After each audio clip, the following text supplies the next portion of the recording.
Mark Altman, Associated Press. Claude, do you feel like this series, especially the way things unfolded tonight, is a game of imposing wills? I mean, clearly you guys were able to impose more of your will tonight than game one. I think so. I think last game we mentioned that they were winning more races, more battles. Their will to get to the pucks first and then to hang on to it was better than ours in game one. But tonight there was a little bit more will. I think we were a little bit better in all areas. You know, from our breakouts with their pressure to the neutral zone, where we're able to get through that with a little bit more speed today than we did the last game, and you know, able to get our forecheck going like we had talked about doing after game one. So we're able to put pucks in the areas where we're able to get on them quick or get to the pucks first. Jamie Erdl-Ness and Claude, Justin Florek seemed to fit in well with the third line in that first game, but kind of good for him to at least get that lucky bounce on that goal and build a confidence for a young kid like that. Good to see.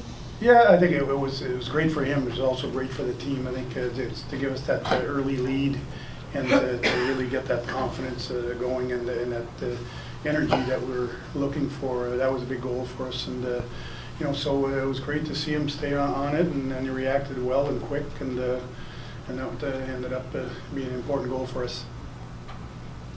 Scott McLaughlin, WEI.com. What does it say about the depth you guys have to be able to plug in different guys on the penalty kill and use some guys maybe more than you've used them this season in that role and still be so effective? Well, our guys just did a great job. I think, again, they're in good positions. You know, we've worked hard to get our penalty kill up to the level that we needed for the playoffs by really looking at their power play closely and then seeing the tendencies. But, you know, again, you know, David Krejci hasn't killed much this year, but he's killed in the past and is a good penalty killer. We're, I guess, blessed with a lot of them this year where we're able to save David for the line following a penalty kill. But we need him now. He's stepped up. Florek's another guy that, again, has killed penalties in Providence and is pretty good at it as well. So, you know, guys have done a good job. Our regular guys continue to do a good job on it, but the new guys that have come in have really stepped up and replaced those missing guys in a good way. Coach Sean Hetchin, the Fourth Period magazine. The team seemed to establish physical presence early, but it seemed to be mostly a neutral zone early, and then it went into the forecheck. Is that something that was talked about?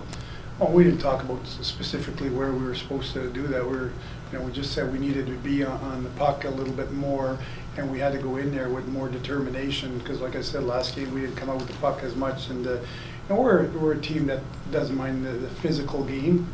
It only works when you're able to get there. And the last game we weren't. Today we were able to use the physical aspect of our game a little bit more, and because of that, we're able to get the pucks and turn pucks over a little bit more as well. So that's an important part of our game. We know that. So you know, again, they work hard at making our route to the pucks a little longer. But we skated well enough today to get around those and get to the pucks. Claude, Mike Loftus, Patriot Ledger, you had hoped or maybe even expected that if you played with the puck more and put more pressure on you, you'd get power plays, which you did. You know, to get 2 power play goals, but also 1 from each unit. Does that, I mean, obviously it's a boost, but do you feel like that makes you, you know, would that make a team harder to defend if they've got 2 units like that? Well, I think, you know, our power play's been good, as you know, a lot better this year. You know, the big thing was kind of continue to produce for us in the playoffs, and that's an important part of a game. And I know that we've won in the past without having a power play. LA did the same thing. Penalty kill to me is extremely important. Our penalty kill right now is doing a pretty good job, but when you have both units being able to do the job right, it helps a lot. And obviously it was a big difference in tonight's game. Penalty killing being so good and getting those power play goals. Coach Joe McDonald, ESPN Boston. On Riley's power play goal, Louis did most of the grunt work in front there. Just what have you thought of Louis and the contributions he made in the first 2 games? Well, Louis, you know, we've been talking about Louis for the last month and a half here as if he's a surprise, but Louis has just been good for us ever since he, like I said, he got over those injuries. He's a player that, you know, everybody from our organization saw him as being.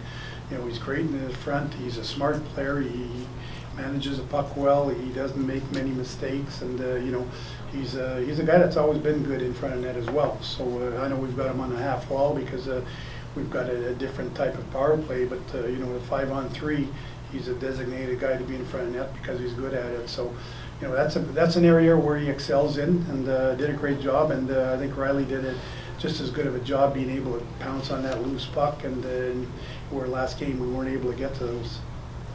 Joe took my question, but the Krejci line, I mean, it had only been 4 periods to the point where they scored, but did you get the sense that they're on for that goal against Helm and Glendenning? Did you get the sense at that point that you kind of needed to get them going?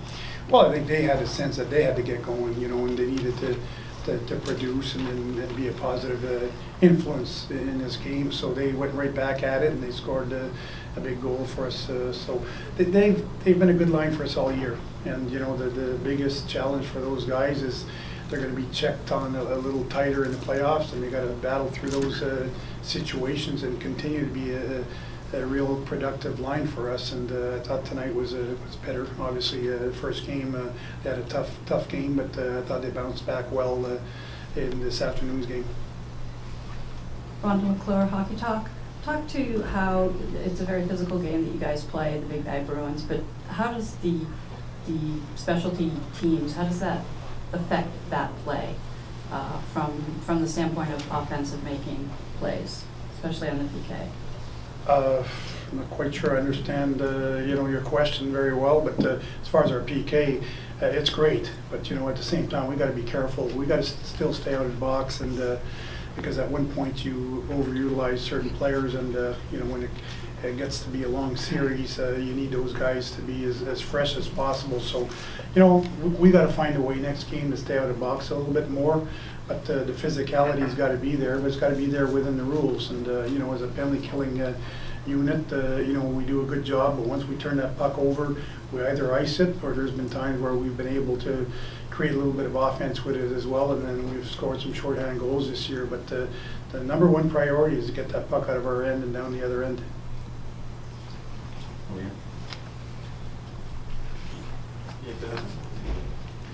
Hello, I'm Matt Calman, NHL.com. Zdeno's minutes increased tonight, and his impact seemed to increase as well. Is there a reason why you were able to use him more tonight than in the last game?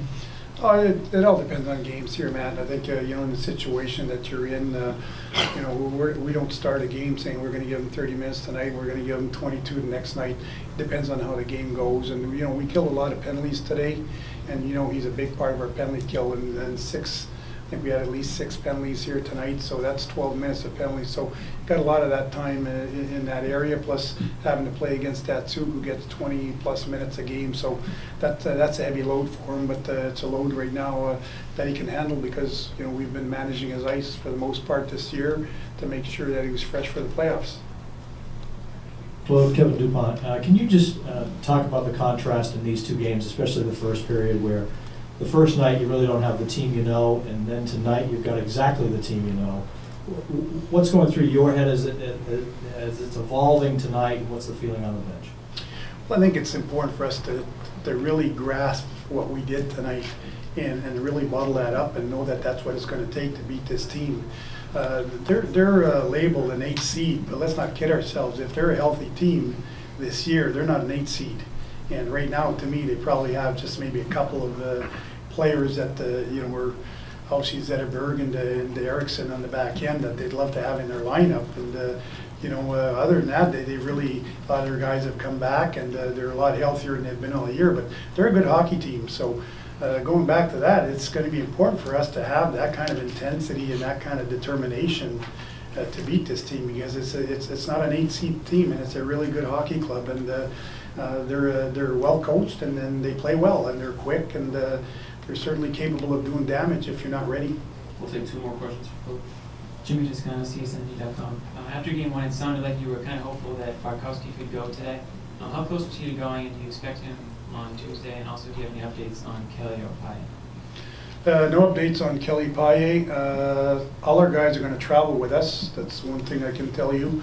As far as Barkowski, he'd only practiced yesterday quickly here and probably not 100%, trying to recover from that flu virus that he had, and you know, he missed out at least 6 days of non-skating. So we didn't think it was the wise choice to put him in. Just watched him practice yesterday, and so Miller was in a different situation. He came back, practiced, missed again, practiced, and he seemed a little bit better. So that was a medical kind of decision on seeing who could handle this pace tonight, and was strong enough to do that. So. As far as the next game, I don't know. Again, I keep telling you guys, when we're talking about a virus, it's hard to stand here and say this guy will be in, that guy won't be in, and it really becomes a day-to-day situation. Coach Kevin Harriman, Boston Sports Desk. You sat here Friday night and talked to us about your need to get to the net better. That happened tonight. Is that more of a scheme, or is that more of just hard determination that forced that to happen tonight? That's just a little bit more determination, I would say, from our group, because you know, that was a game plan that we had from day one, and I don't think there's a team in the playoffs right now that doesn't tell their players to go to the net.